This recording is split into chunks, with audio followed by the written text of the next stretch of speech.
আমরা গতদিনে বলেছিলাম আগামী পর্বে আমরা জানব আব্দুল মুত্তালিবের সম্পর্কে। তিনি কোথায় থেকে এসেছেন, হুজুরের দাদা আব্দুল মুত্তালিবের প্রকৃত নাম কি,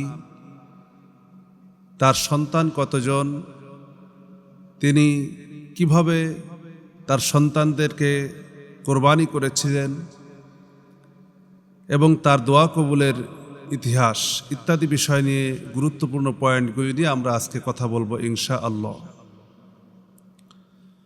আব্দুল মুত্তালিবের পিতার নাম ছিল হিশাম ইবনে আব্দে মানাফ। আমরা আব্দে মানাফের কথা ইতিপূর্বে আলোচনায় শুনেছি, যেখানে আব্দেদ্দার এবং আব্দে মানাফের মধ্যে কুসাই ইবনে কিলাবের মন্ত্রী পরিষদ যেটা গঠন করেছেন সেটা ভাগাভাগি হয়েছিল। তা আব্দে মানাফ ছিলেন কুরাইশ বংশের অভিজাত এক নেতা এবং তার সন্তান হাশিম তিনিও অত্যন্ত অভিজাত ছিলেন, লোকেরা তাকে ভালোবাসত এবং তিনি ব্যবসার জন্য সিরিয়া গমন করতেন। ব্যবসার পথে সিরিয়া যাওয়ার মধ্যে মদিনায় বিশ্রাম, মাঝে মধ্যে মদিনায় বিশ্রাম নিতেন। তখন তো পূর্ব নাম ছিল, মদিনার পূর্ব নাম ছিল ইয়াসরেব। এই ইয়াসরেবে এসে হাশিম তিনি বিশ্রাম নিতেন এবং পূর্বেকার জামানার তাদের একটি অভ্যাস ছিল, তারা যখন ব্যবসায়িক রুটে কোথাও দূরবর্তী সফরে যেত, সেই সফরে যাওয়ার সময় পথিমধ্যে যেখানে দীর্ঘক্ষণ অবস্থান করত সেখানে তারা বিবাহ করত। তো একবার হাশিম ব্যবসা বাণিজ্যের উদ্দেশ্যে সিরিয়া গমন করেন এবং গমনকালে কিছুক্ষণের জন্য মদিনায় অর্থাৎ পূর্ব নাম ইয়াসরিবে অবস্থান করেন এবং সেখানে নাজ্জার বংশের সালামা নামক একজন সৎ, সাহসী, চরিত্রবান, সুশ্রী রমণীর সঙ্গে তিনি বিবাহ বন্ধনে আবদ্ধ হন। সেখানে বিবাহ বন্ধনে আবদ্ধ হওয়ার পরে তিনি তার সঙ্গে মেলামেশা করেন, সহবাস করেন এবং তিনি ব্যবসার উদ্দেশ্যে আবার সিরিয়ায় চলে যান। কিছুকাল পরে সেই ঘরে অর্থাৎ এই দম্পতি হাশিম এবং সালামা এই দুইজনের মিলনে একজন সন্তান সে ঘরে জন্মগ্রহণ করে। সে সন্তানের নাম রাখা হয় সাইবা। সাইবা অর্থ হচ্ছে বৃদ্ধ। আর এই নামটা রাখার পিছনে কারণ হচ্ছে যে তার জন্মের সময় কয়েকটি একগোছা চুল ছিল পাকা, যেটি ইতিহাস থেকে পাওয়া যায়। এ কারণেই তার নাম রাখা হয় সাইবা। কিন্তু আমরা তো সাইবা নামটা কখনো শুনিনি। হয়তো অনেকেই আছেন যারা ভিডিও দেখছেন যে রসুলের দাদার নাম যে সাইবা ছিল, এই নামটা মনে হয় প্রথমেই শুনলেন। প্রকৃত পক্ষেই রসুল করিম সাল্লাল্লাহু আলাইহি ওয়াসাল্লামের দাদার নাম ছিল সাইবা, কিন্তু তিনি পরিচিত আব্দুল মুত্তালিব নামে। তো আব্দুল মুত্তালিব কেন হয়, কারণ কি? কারণ হচ্ছে সাইবার পিতা হাশিম তিনি সেই সফরেই সিরিয়াতেই মৃত্যুবরণ করেন এবং তার মৃত্যুর পরে সেই সন্তান সাইবা মদিনায় মায়ের কাছে বেড়ে উঠতে থাকে। হাশিমের আরেক ভাই মুত্তালিব তিনি জানতে পারেন যে তার একজন ভাতিজা মদিনায় আছে, যে নাজ্জার বংশের সালামার কাছে, এবং তিনি মদিনায় আসলেন। যাওয়ার পরে সেখানে তাদেরকে বললেন যে এই সন্তানটি যেহেতু আমার ভাইয়ের, সুতরাং এই সন্তানটিকে আমাদেরকে দিয়ে দাও। তো প্রথমে দিতে তারা একটু অস্বীকার করলো, দিতে চাইল না। কিন্তু তারপরে মুত্তালিব বলল যে দেখো, আমাদের বংশের একটা আলাদা নাম আছে, একটা আলাদা সুনাম আছে, মর্যাদা আছে, এবং আমরাই হাজিদেরকে খেদমত করে থাকি, চতুর্দিকের মানুষ আমাদেরকে চেনে। সুতরাং এই সাইবাকে যদি আমার সঙ্গে দাও, তাহলে আমি তাকে অত্যন্ত স্নেহের সাথে সুন্দরভাবে তাকে লালন পালন করব এবং আভিজাত্যের মধ্য দিয়ে সে বেড়ে উঠবে। তো মুত্তালিব যখন সাইবাকে সঙ্গে করে নিয়ে মক্কায় ফিরছিল, মক্কার অভিজাত শ্রেণীর মানুষের ভিতরে একটা প্রথা ছিল, তারা যখন বাহিরে যেত, সফরে যেত, সফর থেকে ফেরার পথে তারা কোনো একজন দাসকে সঙ্গে করে নিয়ে আসতে। এটি ছিল তাদের প্রথা। যেমন আমরা যখন কোথাও বাহিরে যাই, অন্য কোনো জেলায় যাই, সেখানে যাওয়ার পরে সেখান থেকে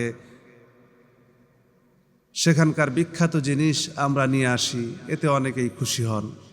তো মক্কাবাসীদের ভিতরে, সম্ভ্রান্ত ফ্যামিলির ভিতরে এই প্রথাটা ছিল, তারা সফরে গেলে পরে, কিছুদিনের জন্য বাহিরে গেলে পরে সেখান থেকে যখন তারা ফিরে আসতো, তারা সঙ্গে করে একজন দাস নিয়ে আসতো, আর এটাই ছিল তাদের জন্য সম্ভ্রান্তের একটা ব্যাপার। তো মুত্তালিব যখন মদিনা থেকে মক্কায় প্রবেশ করে, তার পিছনে পিছনে সাইবাও আসতে থাকে। তো সাইবাকে দেখে মক্কার লোকেরা তখন বলে আব্দুল মুত্তালিব, অর্থাৎ মুত্তালিবের দাস বা মুত্তালিবের গোলাম। আব্দুল মানে গোলাম, মুত্তালিব মানে মুত্তালিব, যে মুত্তালিবের গোলাম, এজন্য তার পরিচিতিটা পায় আব্দুল মুত্তালিব নামে। আর এই নামটাই পরবর্তীতে প্রসিদ্ধ হয়ে যায় এবং তাকে ইতিহাসের পাতায় আব্দুল মুত্তালিব বলেই বেশি পরিচিত। সাইবা নামটা খুব কম এসেছে, যেখানে হয়তো আব্দুল মুত্তালিবের পরিচয় বর্ণনা করতে গেলে সেখানে সাইবা কথাটা আসে, কিন্তু বিশেষ করে আব্দুল মুত্তালিব বলেই বেশি পরিচিত। তো আব্দুল মুত্তালিব তিনি অত্যন্ত বুদ্ধিমান ছিলেন, তিনি ছিলেন সাইবার যোগ্য উত্তরসূরি এবং তার নেতৃত্ব কৌশল ছিল অত্যন্ত গুছানো, অর্গানাইজড ওয়েতে তিনি নেতৃত্ব দিতেন। এবং তার নেতৃত্বের কৌশলের কারণে মক্কার সমস্ত দায়ভার একসময় এসে এই আব্দুল মুত্তালিবের কাছে চলে আসে এবং আব্দুল মুত্তালিব হয়ে যান মক্কার সবচেয়ে বড় লিডার এবং কাবাঘরের খাদেম হিসেবে সবচেয়ে বেশি প্রসিদ্ধ লাভ করেন। এখানে আরেকটি বিষয়, যে এটা কিভাবে হলো, তিনি কিভাবে কাবাঘরের সবচেয়ে প্রসিদ্ধ ব্যক্তি হলেন, প্রসিদ্ধ লিডার হলেন, এর পিছনে দুটি মহান ঘটনা রয়েছে। একটি হচ্ছে জমজম কূপের পুনরুদ্ধার, আরেকটি হচ্ছে কাবার জন্য দোয়া। আব্দুল মুত্তালিবের এই দুইটি বিরাট ঘটনা ঘটে এবং যার কারণেই তিনি বেশি প্রসিদ্ধ হয়ে যান। তো আমরা ইতিপূর্বে শুনেছি যে জুরহুম গোত্র যখন পরাজিত হয়ে, খুজা গোত্রের কাছে পরাজিত হয়ে যখন তারা মক্কার নেতৃত্ব ছেড়ে দেয়, সেখান থেকে চলে যায়, যাওয়ার পথে তারা কিন্তু জমজম কূপটাকে একদম উটের নাড়ি ভুড়ি বিভিন্ন কিছু দিয়ে তারা আগে নিজেদের সম্পদগুলিকে একটা হরিণের মতো করে বানিয়ে তাদের সম্পদগুলিকে জমজম কূপের মধ্যে রাখে এবং বিভিন্ন ময়লা আবর্জনা দিয়ে, পাথর দিয়ে, বালিকণা দিয়ে ইত্যাদি দিয়ে এই জমজম কূপটাকে এমনভাবে বন্ধ করে দেয় যে এই জমজম কূপের কোনো সন্ধান পরবর্তীতে ছিল না দীর্ঘকাল ধরে। প্রায় কোনো ইতিহাসবিদ বলেছেন এটি প্রায় 1000 বছর, কেউ বলেছেন 1200 বছর, কেউ বলেছেন 400 বছর পর্যন্ত জমজম কূপ এটার কোনো সন্ধান ছিল না। তো একবার আব্দুল মুত্তালিব অর্থাৎ হাশিম তিনি স্বপ্নে দেখেন, তাকে স্বপ্নে বলা হয় যে তুমি তাজ্জিবা খনন করো। তাজ্জিবা মানে হচ্ছে পবিত্র, এই পবিত্র জিনিসটা খনন করো। তো আব্দুল মুত্তালিব তাকে জিজ্ঞেস করেন তাজ্জিবা কি। লোকটি কোনো উত্তর না দিয়েই চলে যায়। পরের দিন রাতে যখন তিনি ঘুমান, তখন তাকে পুনরায় আবার স্বপ্নে দেখানো হয় যে তুমি বারবা খনন করো এবং তিনি তাকে জিজ্ঞেস করেন বারবা আবার কি। এবার তিনিও কোনো উত্তর না দিয়ে আবার চলে যান। তৃতীয় রাত্রে যখন তিনি আবার ঘুমাতে যান, তখন স্বপ্নে দেখেন যে তুমি মাজনুনা খনন করো এবং তিনি জিজ্ঞেস করেন মাজনুনা কি। এবারও সে উত্তর না দিয়ে চলে যায় এবং চতুর্থ রাত্রিতে আব্দুল মুত্তালিব যখন ঘুমাতে যান, ঘুমিয়ে যাওয়ার পরে তিনি স্বপ্ন দেখেন যে তাকে বলা হচ্ছে তুমি জমজম খনন করো। তখন তিনি জিজ্ঞেস করেন জমজম কি। এবার স্বপ্নে দেখা ব্যক্তিটি উত্তরে বলেন এটা এমন এক কূপ যা কোনোদিন শুকিয়ে যাবে না, কাবার যেই জায়গায় জমজম কূপটা আছে স্বপ্নে তাকে সেই জায়গাটি দেখানো হয় এবং তিনি সেই জায়গাটি দেখে নেন। তো এই জায়গাটা দেখার পরে পরের দিন তিনি কূপটা খনন করার জন্য যখন কুরাইশদের সঙ্গে পরামর্শ করেন, তখন কেউ চাচ্ছিল না যে কাবার পাশে একটা কূপ খনন করা হোক, এটা কেউ মতামত দিচ্ছিলেন না। কিন্তু আব্দুল মুত্তালিব তাদেরকে বুঝিয়ে বললেন, যেহেতু আমাকে বারবার এটার ব্যাপারে ইঙ্গিত করা হয়েছে, স্বপ্ন দেখানো হয়েছে, এটা খনন করা উচিত। এবং তিনি সেই কূপটাকে খনন করলেন। খনন করার পরে সেখান থেকে যে সম্পদ পাওয়া গেল, এই সম্পদ দেখে, সম্পদ নিয়ে আব্দুল মুত্তালিবের সাথে কুরাইশদের অন্য অন্য গোত্রের সম্পদ নিয়ে যখন তাদের ভিতরে দ্বিমত শুরু হলো, কেউ বলল যে না, এই সম্পদ আমরা সকলে মিলে ভাগাভাগি করে নেব, যেহেতু সম্পদের পরিমাণটা অনেক। কিন্তু আব্দুল মুত্তালিব বললেন যে না, এই সম্পদ যেহেতু কূপটা আমি খনন করেছি, স্বপ্নে আমাকে দেখানো হয়েছে, এইটার হকদার একমাত্র আমি। তখন তারা বলল যে তাহলে আমরা এর জন্য একজন বিচারক নিযুক্ত করতে পারি।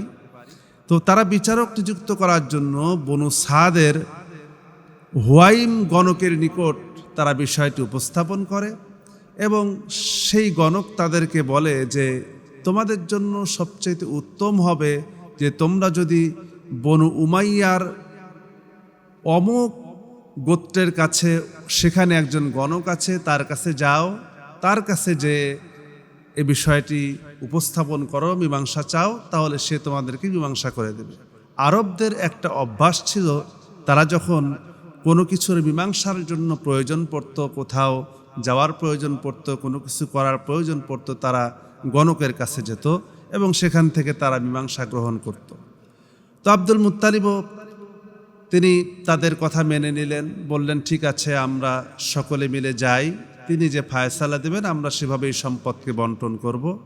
তো আব্দুল মুত্তালিব এবং কুরাইশের অন্যান্য গোত্রের নেতারা সহ রওনা দিল। রওনা দেওয়ার পথে মরুভূমির মধ্যে তাদের সঙ্গে যে খাবার পানীয় ছিল সব শুকিয়ে গেল। শুকিয়ে যাওয়ার পরে তারা আর চলতেও পারছে না, চলার মতো অবস্থানে সকলেই ক্লান্ত হয়ে পড়েছে। তখন একজন আরেকজনকে বলল যে আমরা নিজেদের জন্য কবর খনন করি, অন্তত পক্ষে সর্বশেষ যদি কবর খনন করে সেখানে অবস্থান করি, তাহলে প্রথমে যে মারা যাবে তাকে সকলেই কবরস্থ করতে পারবে এবং সর্বশেষ যে মারা যাবে হয়তো একজন, তার জন্য এটার প্রয়োজন হবে না। পানির পিপাসায় মৃত্যুপ্রায় অবস্থায় তারা ধরেই নিয়েছিল যে আমরা আর বাঁচব না। কিন্তু এমন সময় আব্দুল মুত্তালিবের যেই উটটা বাঁধা ছিল, সেই উটের পায়ের কাছ থেকে একটা ঝর্ণাধারা প্রবাহিত হল এবং সেই ঝর্ণাধারার পানি আব্দুল মুত্তালিব নিজে পান করলেন এবং অন্যদেরকেও পান করতে দিলেন। তখন কুরাইশের অন্য অন্য গোত্রের নেতারা তারা বলল যে না, এটা যেহেতু আপনি স্বপ্নে দেখেছেন এবং এই কুদরতটা আব্দুল মুত্তালিবের ঘোড়ার পায়ের থেকে পদতল থেকে প্রকাশ পাওয়ার কারণে সকলেই আব্দুল মুত্তালিবের দিকে ঝুঁকে গেল এবং এই সম্পদের পুরো মালিকানা আব্দুল মুত্তালিবকে তারা দিয়ে দিল যে ঠিক আছে, এখন আর কোনো সমস্যা নাই, এটা আপনি গ্রহণ করতে পারেন। আরেকটি বড় ঘটনা হচ্ছে যে আব্দুল মুত্তালিব তিনি আব্রাহা যখন কাবা আক্রমণ করতে এসেছিল, তখন তিনি বলেছিলেন যে প্রথমে এসে আব্দুল মুত্তালিবের উট, মেষ, ছাগল ইত্যাদি তার যে সম্পদ আছে এই পালগুলি নিয়ে গেল। নিয়ে যাওয়ার পরে আব্দুল মুত্তালিব তার কাছে গেলেন, যে বলছেন যে আমার উটগুলি আমাকে ফিরিয়ে দাও, আমার ছাগলগুলি আমাকে ফিরিয়ে দাও। আর কাবাকে দাঁড়িয়ে দোয়া করেন, আল্লাহ আমার সম্পদের মালিক আমি, এটা আমি নিয়ে যাচ্ছি, আর তোমার ঘরকে তুমি হেফাজত করো। তো এই দুটি কারণে আব্দুল মুত্তালিব সে পুরা কুরাইশের মধ্যে সবচেয়ে বেশি প্রসিদ্ধতা লাভ করে এবং সমস্ত সন্তানদের মধ্যেও প্রসিদ্ধতা লাভ করে এবং এই প্রসিদ্ধতা লাভের কারণে সেখানে তাকে আলাদা মর্যাদায় দেওয়া হতো এবং তার জন্য কাবার পাশে একটা আলাদা চেয়ার স্থাপন করা হয়, যেখানে শুধু আব্দুল মুত্তালিব অর্থাৎ সাইবা রসুলের দাদা তিনি বসতেন, সেখানে আর কারো বসার অধিকার ছিল না, সকলেই তাকে মান্য করত, তাকে ভয় করে চলত। তো আব্দুল মুত্তালিবের যখন এই যে সম্পদ নিয়ে যখন দ্বন্দ্ব হয়, তখন আব্দুল মুত্তালিব আল্লাহর কাছে একটা মানত করেন। তিনি মনে করেন যে আমার অনেক সন্তান দরকার, যদি সন্তান না হয় তাহলে পরবর্তীতে যে কোনো সময় যুদ্ধ বিগ্রহে আমি তাদের সঙ্গে পেরে উঠব না। তো আব্দুল মুত্তালিব তখন আল্লাহর কাছে দোয়া করেন যে আল্লাহ, আমার যদি 10 জন পুরুষ সন্তান হয় তাহলে আমি একজনকে কোরবানি করব, আমি একজনকে তোমার জন্য উৎসর্গ করে দেব। তো আল্লাহ রাব্বুল আলামিন পরবর্তীতে এই আব্দুল মুত্তালিবকে টোটাল 16 জন সন্তান দান করেন, তার মধ্যে 10 জন ছেলে 6 জন মেয়ে। তো এই 16 জন সন্তানের ভিতরে 1 নম্বর বড় পুত্রের নাম ছিল হারিস, 2 নম্বরে জুবায়ের, 3 নম্বরে আবু তালিব। তার আসল নাম হচ্ছে আবু তালিবের আসল নাম হচ্ছে আব্দে মানাফ, কিন্তু আবু তালেব বলে পরিচিত। 4 নম্বর হচ্ছে আবদুল্লাহ, 5 নম্বরে হামজা, আবুল আহাব, যার আবুল আহাবেরও আসল নাম ছিল আব্দুল উজ্জা, এবং গাইদাক, যার আসল নাম ছিল মাসআব, মতান্তরে হাজল, এবং 8 নম্বর ছিল মুকাউবিম, তার আসল নাম ছিল আব্দুল কাবা, 9 নম্বর ছিল সাফার, 10 নম্বরে আব্বাস, যিনি পরবর্তীতে ইসলাম গ্রহণ করেন। এর মধ্যে 2 জন ইসলাম গ্রহণ করার সুযোগ পান, একজন হচ্ছে আব্বাস রাদিয়াল্লাহু তাআলা আনহু, আরেকজন হচ্ছে হামজা রাদিয়াল্লাহু তাআলা আনহু। এই 2 জন পরবর্তীতে ইসলাম গ্রহণ করেন রাসূলের নিজের চাচাদের মধ্যে, এই 10 জনের মধ্যে।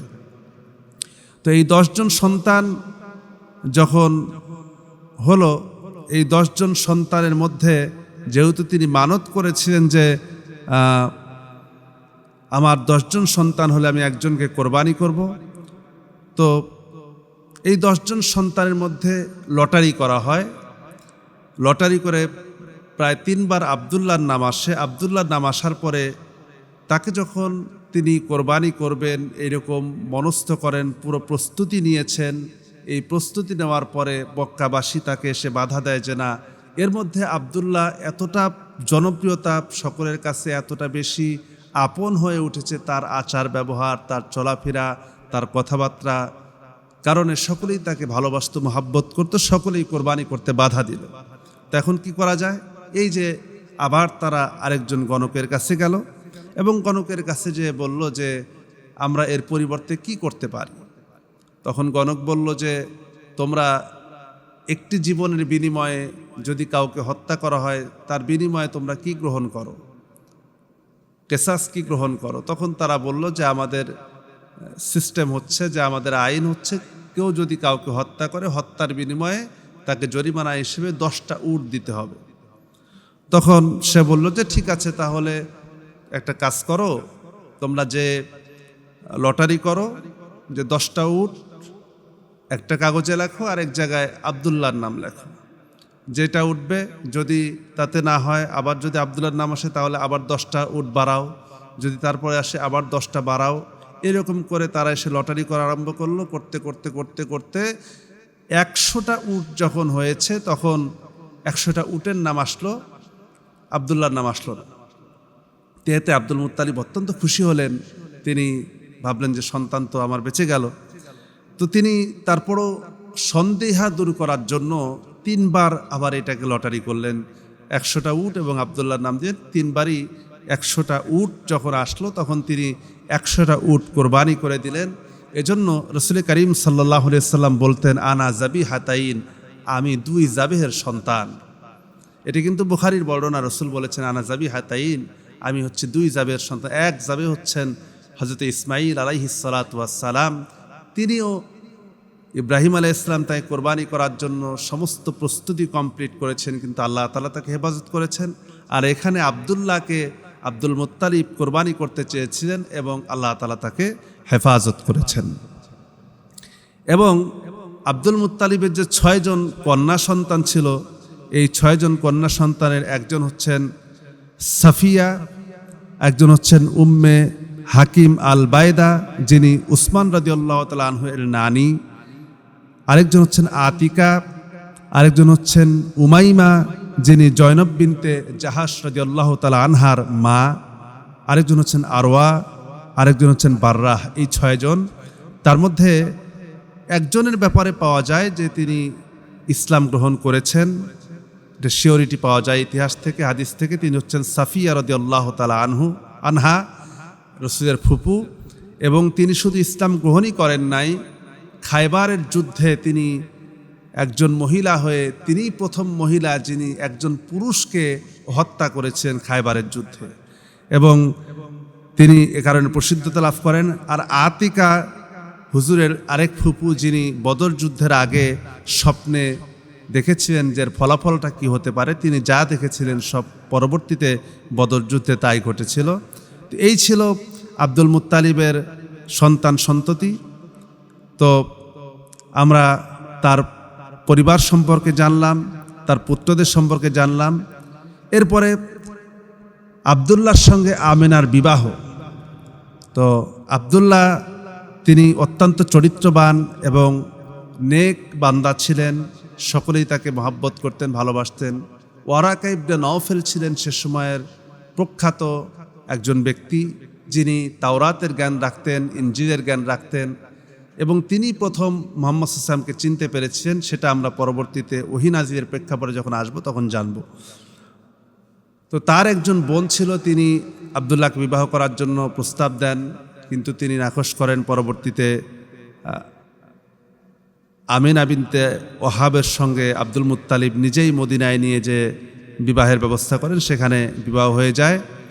তো আব্দুল মুত্তালিব আমরা যদি দেখি, তিনি অত্যন্ত সম্ভ্রান্ত ছিলেন, এবং তার এতটা, তার জন্য কাবায় যে আসন পাতা থাকতো, তার পুরা কুরাইশ বংশের মধ্যে তার সামনে কথা বলার মতো কারো সাহস ছিল না। সকলেই, তিনি যখন কথা বলতেন সকলে চুপ থাকতেন, এবং সেই বংশ থেকেই আল্লাহ রাব্বুল আলামিন তার হাবিবকে প্রেরণ করেছেন। আমরা আজকে রাসূলের দাদার সম্পর্কে জানলাম। আগামী দিনে আমরা জানব রাসূল কারীম সাল্লাল্লাহু আলাইহি ওয়াসাল্লামের আগমনের সময় মক্কার সামাজিক অবস্থা, এবং রাসূল যে দুনিয়ায় আগমন করবেন এ ব্যাপারে বিভিন্ন ধর্মগ্রন্থে তাদের কিতাবে যে ভবিষ্যৎবাণী করা হয়েছিল, সে বিষয় সম্পর্কে আমরা আগামী পর্বে জানব ইনশাআল্লাহ। ওয়া মা তাওফীকি ইল্লা বিল্লাহ। আসসালামু আলাইকুম ওয়া রাহমাতুল্লাহ।